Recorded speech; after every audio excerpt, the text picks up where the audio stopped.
Sir బంగ్లాదేశ్కి వచ్చాం మనం.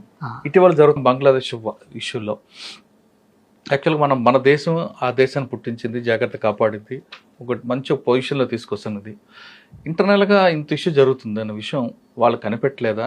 లేదు దీని వెనక ఏవైనా మనం అనుకున్నట్లుగా పాకిస్తాన్ హస్తం ఉంది అనుకోవచ్చా? 100% ఉందండి. సేమ్ జమాతే ఇస్లామీ బంగ్లాదేశ్ ఎప్పుడైతే వాళ్ళు ఓడిపోవడం మొదలుపెట్టారో దాదాపు 1 year తర్వాత, అప్పుడు ఎప్పుడైతే షిమ్లా అగ్రిమెంట్ అయిపోయిన తర్వాత భుట్టో ఫేమస్ స్టేట్మెంట్ గుర్తుపెట్టుకోండి, మనం గడ్డి తిందాం కానీ ఇండియాని బ్లీడ్ చేయాలి 1000 cuts తోటని.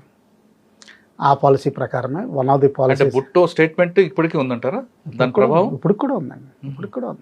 అది ఏంటంటే వాళ్ళకి కాన్స్టిట్యూషన్ అయిపోయింది.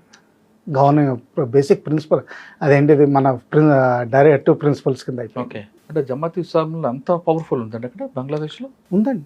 ప్రస్తుతానికి ఈవెన్ యూనస్ గవర్నమెంట్ ఫామ్ చేశారంటున్నారు. కానీ నేను అనుకోవడం వాళ్ళది చాలా ఇన్ఫ్లుయెన్స్ ఉందండి. బిఎన్పిని సైడ్ లైన్ చేస్తారు వాళ్ళు. సార్ బంగ్లాదేశ్ని డిస్టర్బ్ చేస్తే మనకి ఎలాగ ఎఫెక్ట్ అవుతుంది? ఫస్ట్ థింగ్ ఏంటంటే అండి, చైనాకి 2 కారణాలు ఉన్నాయండి. ఒకటి డోక్లం ఏరియా, అక్కడి నుంచి 150 kilometers పడుతుందండి బంగ్లాదేశ్. సెకండ్ థింగ్ ఏంటంటే భూటాన్ ఈస్టర్న్ ఏరియాస్లో కూడా ప్రస్తుతం రిజర్వ్డ్ ఫారెస్ట్ ఒకటి ఉందండి. మన తవాంగ్కి వెస్ట్లో పడుతుంది అది.